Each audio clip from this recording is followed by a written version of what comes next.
ఏ బాధ ఉన్నా మా అధ్యక్షుడు మేము ఒక కుటుంబంలో సమస్య ఇది. అది మేమిద్దరం మాట్లాడుకోవడం. నాకు తండ్రి సమానం చంద్రబాబు నాయుడు గారు. మా ఏదున్నా ఆయనకి ఎదురుగుండా చెప్పుకోవడం గానీ, ఆయన ఇలా చేయాలని గానీ, ఆయన ఆదేశాలకు అనుగుణంగానే పార్టీ లైన్‌లో వెళ్ళాం. సార్ ఇప్పుడు ఎలక్షన్ రిజల్ట్ ఇంకొక రోజులో రాబోతుంది. సో మీరేమనుకుంటున్నారండి? ఇక్కడ పిఠాపురం ఫలితం ఎలా ఉండబోతుంది అనుకుంటున్నారు? పవన్ కళ్యాణ్ గారు భారీ మెజార్టీతో రాష్ట్రంలోనే ప్రథమ స్థానంలో ఉంటారు. అంటే భారీ మెజారిటీ అంటే యాక్చువల్గా అభిమానులు అయితే 1,00,000 ఓట్ల మెజారిటీ అని చెప్తున్నారు. మీరు ఎంతని చెప్తారండి? మెజారిటీ ఎంత ఉండొచ్చు? 60,000 తగ్గకుండా పైన ఎంతని రావచ్చు. అంటే కాదు సార్, ఎలక్షన్ తర్వాత మీరు అంటే ఇక్కడ పరిస్థితుల మీద ఎలక్షనీరింగ్ ఎలా జరిగిందో ఇలాంటివన్నీ అంటే కొంత రీసెర్చ్ చేసిన ఉందా సార్? అది ఉంది 50,000-60,000 మధ్యన మా ఎక్స్పెక్టేషన్ ఉంది. దానిపైన ఎంతైనా రావచ్చు.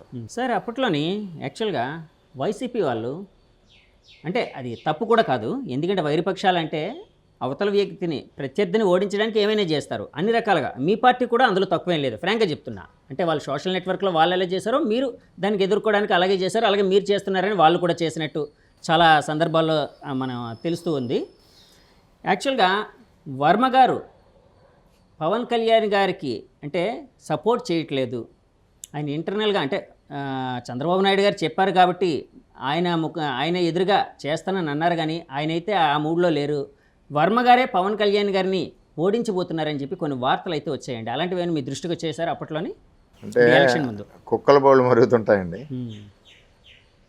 నా మనస్సాక్షిగా నేను పనిచేస్తున్నాను లేదా అన్నది ఒకటి. రెండోది, నాకు చంద్రబాబు నాయుడు గారు తండ్రి సమానం. ఆయనకి అయిన ఆదేశం, ఆయనకి నేను మాట ఇచ్చాను. అలాగే పవన్ కళ్యాణ్ గారికి కూడా నేను మాట ఇచ్చాను. ఒకసారి వర్మ మాటిస్తే నా ప్రాణాలు పోయినా సరే వెనక్కి తగ్గేది ఉండదు. అంతేగాని ఆ విధంగా వెళ్ళాను తప్పితే, అసలు ఆయన ఇక్కడ నమ్మి వచ్చారు. నమ్మి వచ్చినప్పుడు గెలిపించవలసిన బాధ్యత మాది. రెండోది, పవన్ కళ్యాణ్ గారు కూడా ఒక మీటింగ్లో వర్మ గారు నా గెలుపు మీ చేతిలో పెడుతున్నానని ఆయన అంత స్థాయి మనిషి నాకు చెప్పారు. అంతే బాధ్యతగా గెలిపించి నేను ఆయన పంపించవలసిన బాధ్యత నాకు. ఈ ప్రాసెస్లో ఎవరిని మొరిగినా నేను పట్టించుకునే మనిషిని కాదు, పట్టించుకొని కూడా. ఆయనకి తెలుసు పవన్ కళ్యాణ్ గారికి నేను పనిచేశాను లేదా, నాకు తెలుసు నేను పనిచేశాను లేదా, ప్రజలకు తెలుసు. ముఖ్యంగా ప్రజలకు, పిఠాపురం ప్రజలకు తెలుసు. ప్రతి ఒక్కరిని మీటింగులు పెట్టి రాత్రి 12 వరకు కూడా ఓటు షిఫ్ట్ ఎలా చేయాలి, ఓటు ఎందుకు వేయాలి అని ఎడ్యుకేట్ చేసి నా గురించి వేయండి, మీరు ఓటు వేయాలి.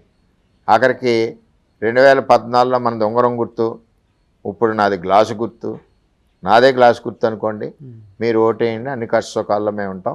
పవన్ కళ్యాణ్ గారు కూడా మంచి వ్యక్తి, ప్రశ్నించే వ్యక్తి, ప్రజలకు ఏదో సేవ చేయాలని వచ్చిన వ్యక్తి తప్పితే వేరే ఆలోచనతో వచ్చిన వ్యక్తి కాదు. చేత మనం గెలిపించాలని చెప్పి, ఆయన గెలిస్తే చంద్రబాబు నాయుడు ముఖ్యమంత్రి అవుతాడని కూడా ప్రజలను ఎడ్యుకేట్ చేసి ఓట్ని 100% షిఫ్ట్ చేసాం జనసేనకి. అంటే రాష్ట్ర వ్యాప్తంగా నియోజకవర్గాలన్నీ పరిగణలోకి తీసుకుంటే పిఠాపురంలో అంటే టీడీపీ ఓట్ షిఫ్టింగ్ అనేది జనసేనకి ఎక్కువ శాతం వెళ్ళిందని అనుకోవచ్చా సార్? More than 90% more. రాష్ట్ర వ్యాప్తంగా ఈ షిఫ్టింగ్ అనేది, షేరింగ్ అనేది, ఓట్ షేరింగ్ అనేది ఏ విధంగా ఉందని అనుకుంటున్నారు సార్? చాలా బ్రహ్మాండంగా జరిగింది. ఎందుకంటే పవన్ కళ్యాణ్ గారు కూడా ఒక ఓటు చేయకుండా ఉండాలి అని ఒక నినాదంతో పొత్తు పెట్టారు. ఆ స్లోగను, కళ్యాణ్ గారి స్లోగను ప్రతి ఒక్క సామాన్యుడి మైండ్లోకి వెళ్ళింది. వైసీపీకి ఓటేసేవాడు కదా కూడా, ఈ ఓటేస్తే ఓడిపోతాడు, నగ్గడు ఎలాగన్నా, పవన్ కళ్యాణ్ చంద్రబాబు చెప్పినట్టు ఓటు చేయకుండా ఓటు అట్టేస్తే గవర్నమెంట్ మారుతుంది కదా, వీడికి వేసినా ఒకటే అని ఆలోచనలో కూడా కొంత ఓటింగ్ వచ్చింది. అంటే ఆ స్లోగన్ ఏం వెళ్ళిందంటే దుర్మార్గపు పరిపాలన అన్నది ప్రజలకు తెలిసింది. దాన్ని ఒక రాక్షసుని ఎదుర్కోవాలంటే దేవతల బోళ్ళ మంది గ్రూప్ కడితే కానీ రాక్షసుని కొట్టలేరు. పూర్వం నుంచి మన పురాణాల నుంచి ఉంది. అలాగే ఇక్కడ ఒక చెడుని ఎదుర్కోవాలన్నప్పుడు మంచి ఆలోచన వ్యక్తులందరూ కూడా కలిసి చెడుని పారద్రోలాలి. అందులో భాగమే చంద్రబాబు నాయుడు గారు, పవన్ కళ్యాణ్, మోడీ గారు వీళ్ళందరూ కలిసి ఈ కార్యక్రమం చేయడం జరిగింది. సార్ పవన్ కళ్యాణ్ గారు ఫస్ట్ టైం పిఠాపురం వచ్చినప్పుడు మీ మేనేజర్ చూసి, మీ అభిమానులు చూసి ఫిదా అయిపోయారని విన్నాను, నిజమేనా అండి? ఆయన పెద్ద మనిషి, ఆయన కూడా చాలా గౌరవం, సాంప్రదాయం, సంస్కారం ఉన్న మనిషి. నేను అంత అలాగ ఉంటారని కూడా నేను ఊహించలేదు. బయట అందరూ అనుకునే వ్యక్తి వేరు. నిజంగా చెప్పాలంటే ఆయన ఒక ఏదో ఒకటి ఈ రాష్ట్రంలో ప్రజలకు చేయాలి, ప్రతి ఒక్కరూ కూడా ఆర్థికంగా ఎదగాలి, ప్రతి పేదవాడికి ఎంతో కొంత సహకారం చేయాలని ఆలోచించే వ్యక్తి పవన్ కళ్యాణ్ గారు. సేమ్ చంద్రబాబు నాయుడు గారు ఏ విధంగా ఆలోచన చేస్తారో అదేవిధంగా ఆలోచిస్తూ 10 ఏళ్ళు, సుమారు 9 ఏళ్ళు 10 ఏళ్ళు పార్టీ పికప్ అవ్వకపోయినా సరే నేను ప్రశ్నిస్తాను, రాష్ట్రానికి నష్టం జరుగుతుందని చెప్పి ఆలోచనతో మరి సినిమాలు ఇవన్నీ వదిలేసి పనిచేసిన వ్యక్తి. అలాగే ఆయన కష్టార్జితం 35 కోట్ల రూపాయలు కౌలు రైతులకు ఇచ్చిన వ్యక్తి. ఇవన్నీ కూడా పరిగణలోకి తీసుకుంటే ఆయన మీద అభిమానం పెరుగుద్ది ఎవరికి. నిజంగా కరెక్ట్గా మనం పాజిటివ్ దృక్పథంతో చూస్తే రాజకీయ కోణం పక్కన పెట్టి ఆయన్ని చూసి కొంత నేర్చుకోవాల్సిన ఆవశ్యకత కూడా ఉందని చెప్పి తెలియజేస్తాను. సార్, పవన్ కళ్యాణ్ గారిని అంటే ఈ నెల రోజులుగా చాలా దగ్గరగా మీరు ఆయన ప్రయాణించారు కదండి. ఆయన మొట్టమొదటిసారిగా మీ ఇంటికి వచ్చి మీ తల్లిగారికి పాదాభివందనం ఏదో చేయడం జరిగిందని నేను వార్తల్లో చూశాను. అప్పుడు ఏమన్నారు సార్ ఆయన వచ్చి, అంటే ఇక్కడికి వచ్చి? ఆశీర్వదించమన్నారు. ఏదైనా తల్లిగారు అని సరే, మా తల్లిగారి వయసు కూడా 76, 77 ఉంటాయి. పెద్దవాళ్ళ ఆశీర్వాదం అంటే అదే చెప్తున్నాం కదా, ఆయనకు ఒక సంప్రదాయం, ఒక పద్ధతి గల మనిషి. అదే పద్ధతిగా మా ఇంటికి రావాల్సిన పనేమీ లేదు. ఆయన అంటే ఆయన యొక్క సంస్కారం అది. ఒక రాష్ట్ర అధ్యక్షుడు అయ్యి ఉండి కూడా మరి నా దగ్గరికి వచ్చినప్పుడు నేను ఇంకా కసిగా పనిచేయాలి ఈ వ్యక్తి గురించి అని ఒక ఆలోచన నాలో పుట్టి. సార్, మీరు ఆ సమయంలో మీరు పవన్ కళ్యాణ్ గారిని కలవడానికి వెళ్ళినప్పుడు ఆయన ఒక మాట అన్నారని తెలిసిందండి. ఏదండి? మీరు నా దగ్గరికి రాకూడదు, నేనే మీ దగ్గరికి రావాలి అన్నారు. ఏమన్నారు సార్? ముందు చంద్రబాబు నాయుడు గారు పంపించిన వల్లనే, కానీ నేను పద్ధతిగా ముందు మీ దగ్గరికి వచ్చిన తర్వాత మీరు 100 సార్లు నా దగ్గర రావచ్చు, నాకు ఇబ్బందిగా ఉందని అన్నారు. అంటే వచ్చినందుకు ఇబ్బంది కాదు, సిస్టమ్ డీవియేట్ అయిందని ఇబ్బంది పడ్డారు. ఓకే, నేను ముందు వెళ్ళాలని. ఆయన్ని చూసినప్పుడు ఎలా అనిపించింది సార్ మీకు? అంటే ఈ నెల రోజులు ఆయనతో చాలా సన్నిహితంగా ఉన్నారు. ఎందుకంటే మీరు యాక్చువల్గా ఆయన విజయంలో వర్మగారి పాత్ర చాలా కీలకం అని చెప్పి బయట అంటే చాలామంది చెప్తూ ఉన్నారు. ఆయన విజయం సాధిస్తే, అంటే విజయం సాధిస్తారనే అందరూ అనుకుంటున్నారు. మీరు ఆల్రెడీ సాధించారంటారా? నిజమే సార్? 100% ఆయన ఎలక్టెడ్. అఫీషియల్ సర్టిఫికేట్ గురించి వస్తున్నాం. ఓకే, సరే, ఆ అఫీషియల్ సర్టిఫికేట్ అన్నారు కదా మీరు. సరే, ఆయన విజయంలో మన వర్మగారు చాలా కీలకంగా పాత్ర పోషించారు అని అన్నారు చాలామంది. అంటే మీరు అంటే యాక్చువల్గా మీరు ఎమ్మెల్యేగా చాలా కాలం నుంచి పిఠాపురాన్నే అంటే పెట్టుకుని ఉన్నారు. 2014లో కదండి మీరు ఇండిపెండెంట్గా పోటీ చేశారు. అంటే మీకు సీట్ రాకపోవడం వలన, టీడీపీ సీట్ ఇవ్వకపోవడం వలన రెబల్ అభ్యర్థిగా పోటీ చేసి మళ్ళీ అందులో చెప్పి పోటీ చేశాను. చంద్రబాబు నాయుడు చెప్పారు సార్? చెప్పి పోటీ చేశాను. మళ్ళీ నేను పార్టీలోకి వస్తాను, మీరు తీసుకోపోతే మా ఇంటి దగ్గర కూర్చుని మా భార్య పిల్లలను ధర్నా చేస్తామని చెప్పాను. అప్పుడు సార్ అంటే మీకు కాకుండా వేరే వాళ్ళకి సీట్ ఇవ్వడానికి కారణాలు ఏంటి సార్? ఏమైనా ఉన్నాయండి? అంటే వర్మకి కులం లేదు, అన్ని కులాలు కలిస్తే వర్మ. క్యాస్ట్ ఈక్వేషన్స్, ఈ ఈక్వేషన్ చూస్తే అప్పుడు సార్ కొంచెం భయపడడం, కొన్ని ఒత్తిళ్ళు కూడా రావడం జరిగింది. చేశారు. దాంతో ప్రజల